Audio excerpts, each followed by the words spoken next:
Halo terus yang berbahagia, kembali dengan saya Deddy Kurniawan dalam YouTube channel saya Call Deku on Request, di mana saya Deku seperti biasa akan mendemonstrasikan, menjelaskan, mendiskusikan berbagai aspek-aspek menarik dari teknologi pembelajaran yang dapat digunakan untuk memperkaya proses pembelajaran, khususnya pembelajaran bahasa Inggris. Nah, dalam video kali ini saya masih akan menampilkan seri Moodle tutorial, di mana saya akan menjelaskan secara rinci komponen per komponen pada Moodle yang dapat digunakan dalam proses pembelajaran. Nah, dalam video kali ini saya masih akan melanjutkan tentang quiz, ya. Tetapi hari ini agak sedikit berbeda karena pada video saya sebelumnya saya sudah menjelaskan beberapa contoh item-item soal yang dapat dibuat di Moodle quiz, ya.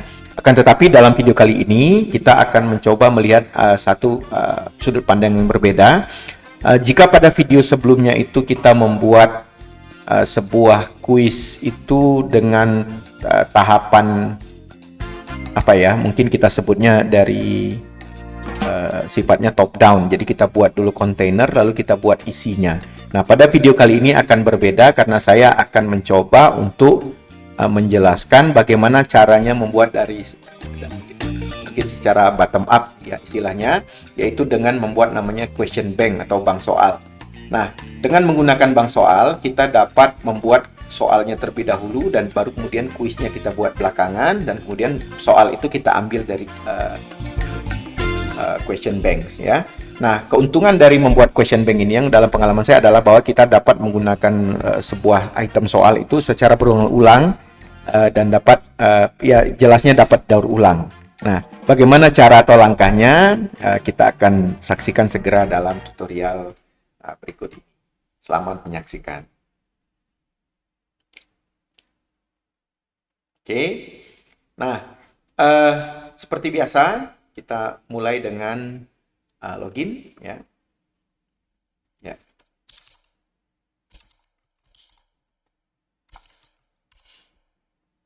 Ya. Kembali kita ke kelas kita dulu. Nah, pada video sebelumnya saya sudah menunjukkan bahwa ada dua tahap membuat kuis, ya. Satu membuat kotaknya dulu atau kontainernya dulu, baru kemudian menambah isinya. Nah, kali ini kita akan berpikir terbalik. Kita akan buat dulu soalnya atau questionnya, itemnya dulu, kemudian baru kita panggil ke dalam kotak soal yang kita buat belakangan. Jadi dari belakang, ya. Nah, bagaimana caranya? Caranya begini, kita akan cari dulu satu bagian yang namanya question bank, ya. Itu ada di tab yang bernama more. Di sini ada more, kemudian kita klik question bank. Ya. Nah, sebenarnya kita tidak perlu khawatir karena kalau kita sudah pernah membuat soal pada membuat soal di sebuah kuis, ya, maka soal itu terekam sebagai question bank kita. Seperti ini, ya. Nah, tetapi kita bisa menambahkan soal yang lain di sini. Nah, oke. Sebenarnya caranya sangat sederhana. Kita tinggal klik create a new question, kemudian buat atau pilih dulu jenis pertanyaannya, kemudian baru kita kerjakan seperti biasa. Nah, tetapi satu lagi aspek yang mungkin bisa kita manfaatkan di sini adalah categories, ya. Jadi kita bisa mengelompokkan soal-soal ini ke dalam kategori-kategori sehingga nanti kita bisa memanggilnya sesuai dengan kebutuhan kategori. Saya beri contoh, misalnya yang biasa saya lakukan itu adalah misalnya saya dalam sebuah mata kuliah saya punya 5 kuis, ya. Jadi dari awal sampai akhir semester mereka harus mengerjakan 5 kuis. Nah, untuk memudahkan biasanya kita bisa membuat 5 kategori, katakanlah kuis 1, 2, 3, 4. Sehingga nanti dalam satu kotak itu kita hanya punya soal untuk kuis pertama, mungkin indikator atau tujuan pembelajarannya A, kemudian kategori 2 itu untuk tujuan pembelajaran B, dan seterusnya. Nah, seperti itu. Jadi memang yang paling baik menurut saya adalah membuat kategori. Nah, dan nanti keuntungan lainnya Anda bisa lihat, misalnya kalau saya punya kategori, kemudian saya membuat misalnya mid test, ya, dan mid test itu adalah recycling atau daur ulang dari pertanyaan-pertanyaan pada kuis pada pertemuan sebelumnya. Jadi saya bisa memanggil, misalnya saya ambil 3 pertanyaan dari kategori 1, 3 dari kategori 2 dan seterusnya. Jadi memang biasanya itu tips dan triknya ya. Nah, kita tidak berpanjang lebar, nanti kita akan buat satu video khusus untuk di mana saya menunjukkan apa yang saya kerjakan gitu ya. Nah, tetapi yang penting di sini kita bisa memulainya dengan membuat kategori. Jadi caranya di sini ini agak sedikit berbeda ya kalau Anda menggunakan Moodle versi 3 itu akan tampilannya memang agak berbeda. Saya pun baru melihat tampilan Moodle 4 di sini ya. Sebenarnya lebih canggih karena kita bisa lihat juga hasil dari penggunaan soal ya, karena di sini nanti ada namanya facility index ya, discriminative efficiency. Saya tidak jelaskan, tapi ini adalah istilah-istilah dalam assessment untuk menyatakan apakah sebuah soal itu baik atau kurang baik gitu ya. Nah, kita langsung saja kita akan kategorikan dulu. Saya akan klik menu di atas ini, kemudian kita pilih kategoris ya. Kemudian tentu saja yang ada cuman adalah yang default namanya. Jadi ada default kategori untuk mata kuliah itu. Jadi satu kategori besar ya. Kita bisa buat sub kategori dengan cara mengklik add kategori. Kemudian kita gunakan pair-nya default tadi ya, utamanya. Kemudian kita misalnya buat kategori quiz 1. Oke. Nah, kemudian kita bisa buat lagi kategori 2-nya, misalnya saya akan contohkan lagi, klik add kategori, kemudian kita buat quiz 2. Ya, oke. Ya, saya ulangi sekali lagi. Kita akan tambahkan dengan add kategori quiz 3. Nah, begitu. Jadi kita bisa membuat seperti ini. Ya.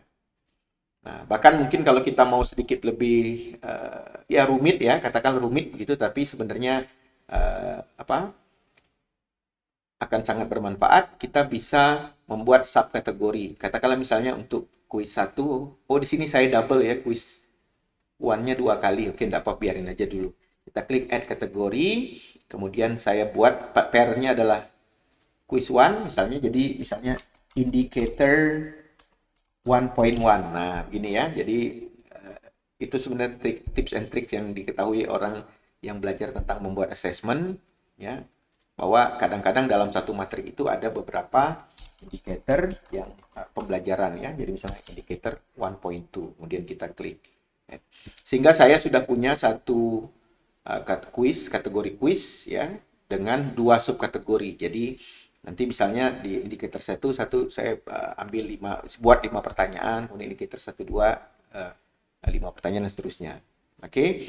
Nah, kemudian setelah kategorinya siap, kita baru bisa masukkan soalnya ya. Caranya gampang, kita pindah ke menu questions sini. Oke. Kemudian kita akan create new question. Ini secara tampilan sama dengan create new question pada tutorial sebelumnya ya, di mana kita mengklik create new question, kemudian kita pilih bentuk soalnya misalnya multiple choice. Oke. Nah, yang beda sedikit adalah di sini kita masukkan dia ke dalam kategori dulu. Jadi misalnya untuk quiz ini kita buat dalam indicator 1.1 misalnya ya. Dan kita beri nama misalnya Q01. Kemudian kita buat satu soal. Saya misalnya what is your name gitu ya.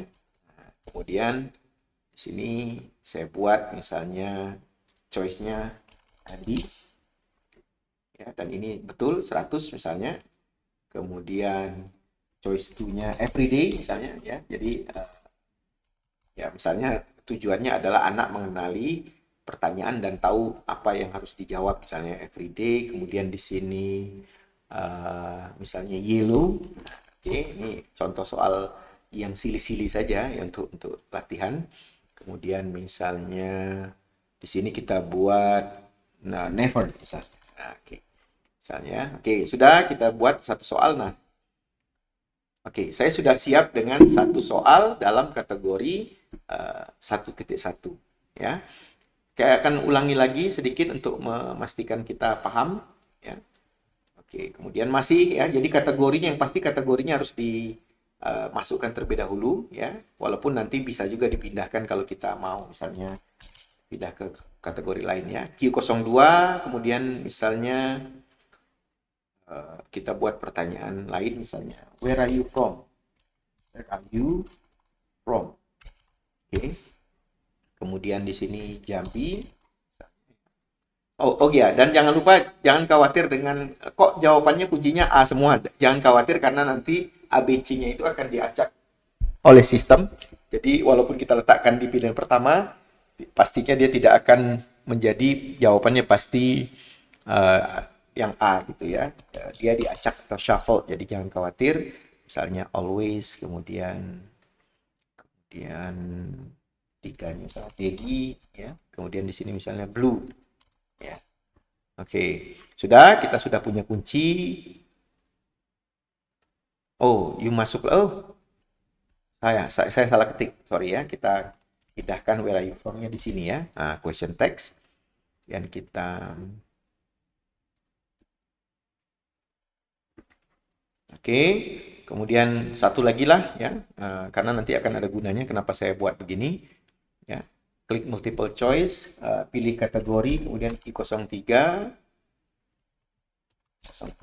kemudian where does a doctor work? Misalnya, ya, jawabannya hospital. Kemudian apa ya? Misalnya school, ya, walaupun ada dokter sekolah ya. Nah, ini pura-pura saja. Supermarket, kemudian yang ketiganya misalnya police station. Silly questions ya. Hanya untuk latihan. Don't do this at home ya. Oke. Kita isi dengan 100% kuncinya, kemudian kita klik save changes, maka dalam question bank saya khusus kategori ini saya sudah punya 3 pertanyaan ya. Nah, sekarang kalau kita sudah punya cukup pertanyaan ya, maka kita bisa masuk dulu ke kelas kita ulang, kita kembali masuk ke kelas, kemudian kita akan buat kuis baru lagi ya. Edit mode. Oke. Kemudian kita buat kuis baru, activity.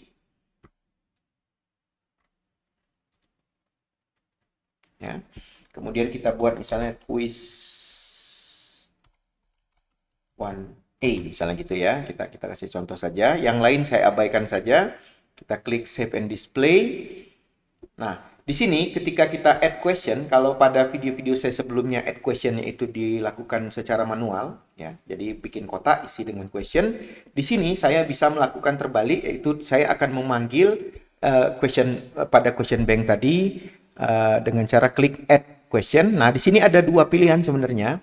Yang pertama itu from question bank, yang satu lagi random ya. Pada dasarnya konsepnya sama, bedanya adalah kalau kita pilih from question bank, maka soalnya akan kita tentukan sendiri. Saya beri contoh, misalnya kita klik from question bank, lalu kemudian kita cari indikator yang kita inginkan, misalnya satu-satu di sini, kemudian kita pilih, oh saya ingin memilih dari 1, 2, 3, saya ingin pilih nomor 3. Nah, kita tinggal centang nomor 3.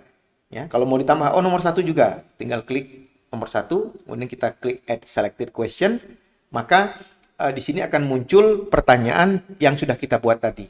Nah, disinilah keuntungannya karena kita bisa recycling soal-soal yang lain. Oke, nah ini dengan add question bank.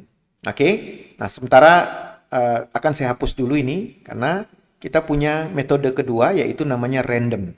Ya, nah kalau kita klik add, kemudian kita pilih random question, kita cari indikator yang ada soalnya, kemudian saya bilang kita pilih number of random questionnya, misalnya saya bilang saya ingin 2 pertanyaan. Ya, nah maka saya klik add random question. Oke, bedanya apa? Bedanya kalau tadi soal yang kita masukkan itu sudah pasti yang keluar cuman itu, yang kita pilih. Ya, jadi tadi soal nomor 1 dan 3. Tetapi dengan random question ini, maka pertanyaan yang muncul itu akan random ya. Akan random dari question bank yang ada. Jadi kalau tadi di sana ada 3 pertanyaan, di sini saya pilih 2, bisa saja muncul soal nomor 1 dan 2, bisa saja 1 dan 3, 2 dan 3 dan lain-lain. Sehingga faktor keacakannya sangat tinggi, cukup tinggi ya. Sehingga kalaupun misalnya siswa mengerjakan secara bersama-sama ya, misalnya dia duduk di sebelahan, dia tidak bisa mencontek dengan mudah, paling tidak dikurangi kemungkinan menconteknya dengan cara apa namanya, dengan cara membuat soalnya acak. Makanya praktik yang biasa saya lakukan adalah kalau sebuah indikator itu ada misalnya saya butuh 5 pertanyaan, maka saya akan bikin lebih dari 5, katakanlah misalnya 10 ya, 2 kali lipat. Jadi soal yang diambil cuma 5, tetapi soal yang disediakan pada question bank-nya itu dari kelompok itu ada 10 misalnya. Jadi faktor keacakannya bisa sangat tinggi ya, bisa 1 2 3 4 5, 1 2 3 5 6, 1 banyak sekali ya, tidak bisa dihitung secara matematiknya kemungkinan pertanyaannya. Nah, ini akan lebih menantang lagi ya kalau misalnya bentuk soal yang seperti ini dibarengi dengan izin untuk melakukan atau menjawab pertanyaan lebih dari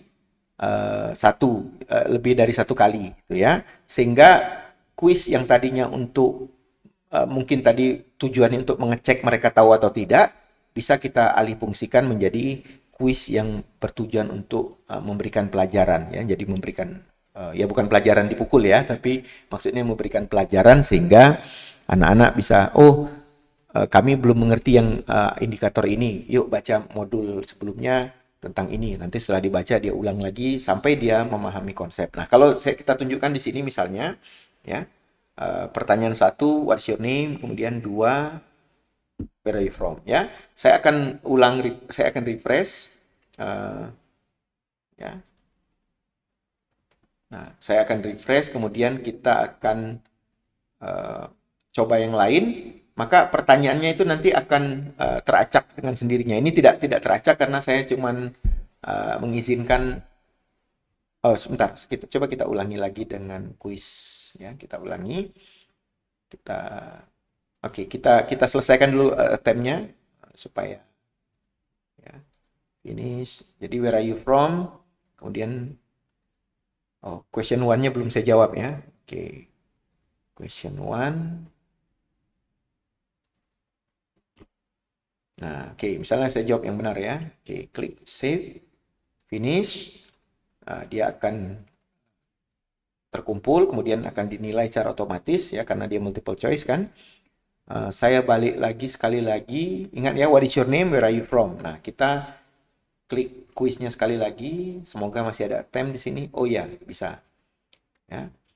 Nah, pertanyaan pertamanya adalah where does a doctor work? Nah, ini berbeda dengan pertanyaan tadi. Nah, inilah adalah bukti bahwa dengan menggunakan question bank, kemudian dengan menggunakan soal yang lebih banyak dari yang kita butuhkan dan di random, maka kita bisa menghasilkan sebuah kuis yang bersifat acak gitu ya. Dan sehingga kadang-kadang ada teman-teman yang bertanya, nih bagaimana cara menghindari anak-anak yang mencontek kalau dia melakukan kuis secara online, apalagi kalau dikerjakan di rumah. Jangan-jangan mereka nanti berkumpul, nanti hidupkan laptop atau HP masing-masing, terus mengerjakan soal bersama-sama. Kalau jawabannya sama satu pertanyaan yang ini, 2 pertanyaan ini, maka udah pasti itu akan mudah sekali untuk mencontek. Nah, ini bisa kita kurangi di sini. Walaupun saya juga merasa masih ada satu arah lagi, yaitu bahwa dengan menggunakan question bank seperti ini, kita juga bisa membuat multiple tries untuk setiap kuis, sehingga nanti kuis itu bisa tidak hanya untuk mengecek atau menguji kemampuan siswa, tapi juga memberikan mereka latihan-latihan untuk meningkatkan pemahamannya. Nah, kira-kira begitu konsep saya. Nah, kita sudah nonton tadi videonya cukup panjang ya. Kita sudah menjelaskan tentang penggunaan question banks yang nanti akan dapat dimanfaatkan untuk membuat kuis yang baik ya, yang efektif, yang mantap gitu, kira-kira begitu ya dalam tanda kutip. Nah, dan kita akan lanjutkan tutorial kita masih dengan berkaitan dengan Moodle ya. Nah, saya akan membuat video khusus yang dimana saya akan menunjukkan beberapa variasi kuis yang bisa kita lakukan ya. Jadi kita sudah secara bertahap melihat ini kemungkinan, saya akan membuat satu video tutorial khusus untuk menunjukkan bagaimana kalau kita menggabungkan semua pengetahuan tadi untuk membuat sebuah kuis ya. Khususnya nanti akan bermanfaat kalau kita membuat kuis yang sesuai dengan ilmu saya, yaitu pembelajaran bahasa Inggris. Nanti kita akan kembali lagi dengan video yang seperti itu ya. Oleh karena itu, untuk sementara saya ucapkan terima kasih sudah menonton sampai ke ujung, dan kita akan kembali lagi dalam video-video saya berikutnya, di mana saya masih akan menjelaskan dan memberikan tutorial-tutorial yang menarik untuk meningkatkan proses pembelajaran. Sementara dari saya itu dulu, kita akan bertemu kembali dalam video berikutnya. Terima kasih. Assalamualaikum warahmatullahi wabarakatuh.